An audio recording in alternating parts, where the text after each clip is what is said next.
এই যে বিএনপি কথাটা আইনে এখন কেন আনলেন? কেন আনবো না?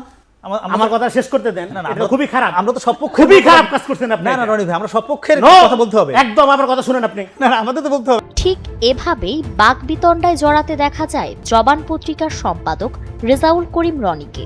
বেসরকারি একটি টেলিভিশনের টক শোতে উপস্থাপকের বিএনপিকে নিয়ে করা এক প্রশ্নকে কেন্দ্র করে এই বাকযুদ্ধ শুরু হয়। টকশোতে উপস্থাপক রেজাউল করিম রনিকে প্রশ্ন করেন, বিএনপির যেসব দল নিয়ে জোট রয়েছে তাদের মধ্যে থেকে কাদের নিয়ে ভবিষ্যতে জাতীয় সরকার গঠন করবে বিএনপি? এই প্রশ্নের উত্তর দিতে গিয়ে উপস্থাপকের উপর চটে যান রেজাউল করিম রনি।